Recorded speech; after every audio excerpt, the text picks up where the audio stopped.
countless videos showing the pros and cons of AirTag tracking. They work much like any other Bluetooth tracker, except they fully utilize the entire Apple ecosystem to report their location back to the owner. That means any unsuspecting iPhone that comes within 100 feet or so will relay that AirTag's information back to Apple, who will relay that information to you. However, there's some things to keep in mind if you plan on using your AirTag as an anti-theft device. One of which is that AirTags are snitches. It's purely an anti-stalking measure, so I do understand the reasoning. Anyway, here's Apple's solution. Say a stranger were to drop an AirTag in Grandma's purse. Granny's iPhone would recognize that suspicious AirTag had been hanging around a little bit too long. The AirTag will then start tattling on itself by ringing,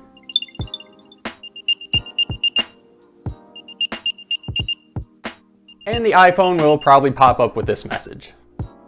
So if you want to do any affordable vehicle tracking, you had better at least remove the internal speaker, which is literally built into the case itself. And as for Grandma's option of learning about this AirTag, she would have to hold the phone directly over the AirTag, which would then display the AirTag serial number and the last 4 digits of the owner's phone number.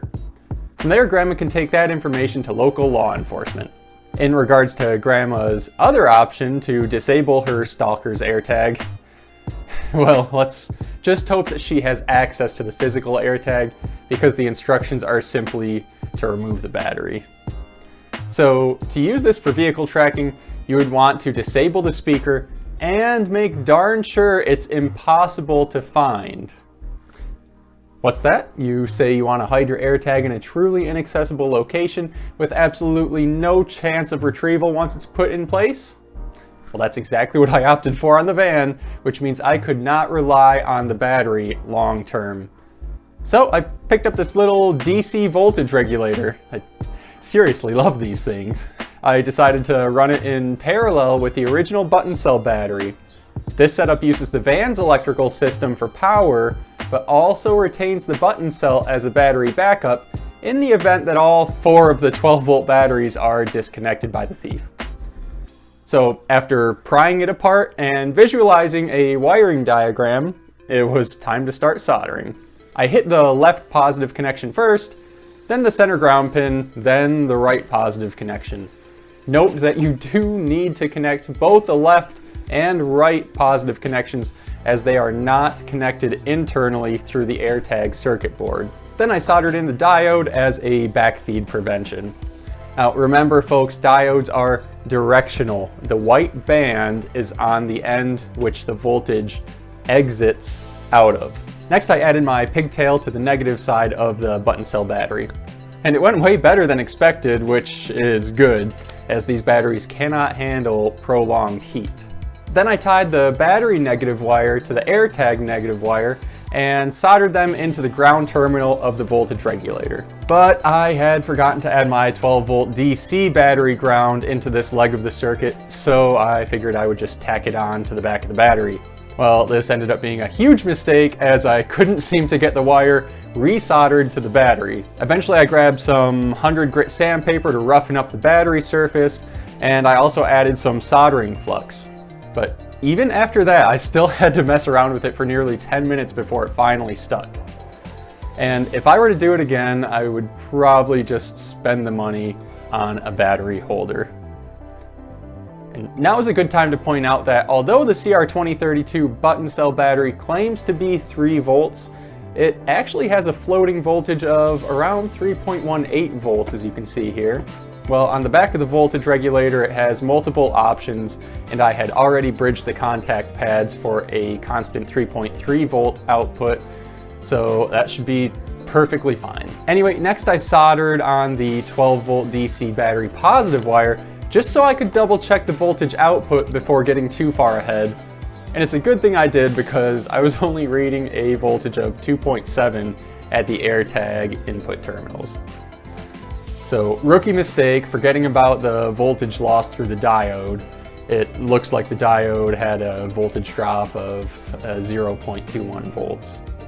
So not a huge problem, as I could remove my solder joint from the 3.3 volt pads on the back of the voltage regulator and switch the unit to adjustable mode by bridging those top two pads. Then a little back and forth with the adjustment screw, and eventually I landed it at 3.25 volts.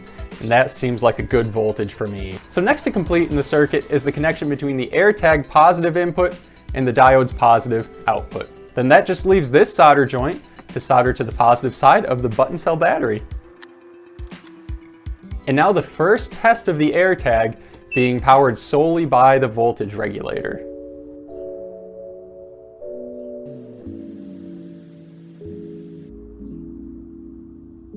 And of course the voltage is lower than I desired. It must have just been the small DC load from the AirTag pulling down that voltage. It's not the end of the world by any means, it just meant that I had to make one more adjustment on the voltage regulator. And at this point I was totally fine with this 3.29 volts. Now it was time for the final solder joint, and it went way smoother than expected. I figured I would take one final reading from the battery while it was powering the AirTag. It showed 3.19 volts on battery power. Perfect. The only thing left to do was tidy up the project. So I grabbed my 3M double-sided foam tape to make an AirTag sandwich. I stuck the button cell battery to the AirTag casing, then broke a solder joint because that's just how life goes sometimes.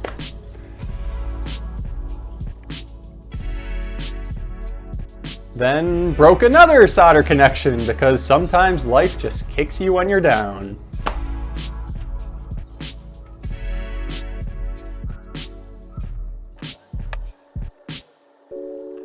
And then once that was fixed, I quickly squeezed that half into an electrical tape cocoon before anything else could go wrong. Finally, I grabbed one more piece of my foam tape to put under the voltage regulator circuitry. I wanted something thicker than plain electrical tape between it and the battery in case any sharp solder joints tried to poke through and short circuit. Then finally I wrapped the entire assembly in tape and was happy to call the project done. And look at the size, you can really hide this thing anywhere in the vehicle, and now you don't have to worry about ever retrieving it for a battery change. As far as temperature of the circuitry, well, I had run it for about half a day, then probed around to see what kinds of temperatures it would read, and the ambient temperature here was around 95 Fahrenheit, so I was pleasantly surprised to see the unit was still sitting at ambient temperature after operating all that time. Another question I should answer is in regards to battery drain on your car. Well, I couldn't even register the amperage draw on any of my meters, which means it's probably down around 5 milliamps. And for reference, it's generally agreed that anywhere between 50 to 85 milliamps is an acceptable parasitic draw on an automotive battery, so 5 milliamps is perfectly fine. In other words, it would consume around 0.1 amp hours from your battery bank over a 24-hour period. Now, I was actually able to get an amperage reading when I requested the AirTag to play a sound. Even though the speaker cone is removed, the speaker coil is still present. And just for fun, I synced up that little amperage draw with the AirTag sound from my keyring.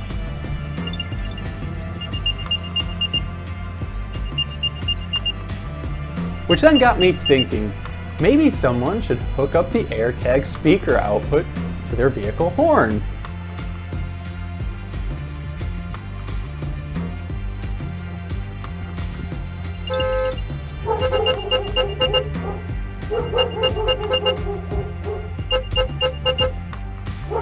Anyway, for final thoughts, I have actually been running this setup for around 6 months now, and I absolutely love it. You know, if you don't want to spend the hundreds of dollars on subscription-based vehicle tracking, but you do have an iPhone, I wholeheartedly recommend this setup. Sure, it's not an ultra-precise satellite-based vehicle tracking system, but it is a million times better than nothing at all. And for the price of it, it really can't be beat. Anyway, that's it from me, everyone. Let me know your thoughts down in the comments, and as always, thanks for watching.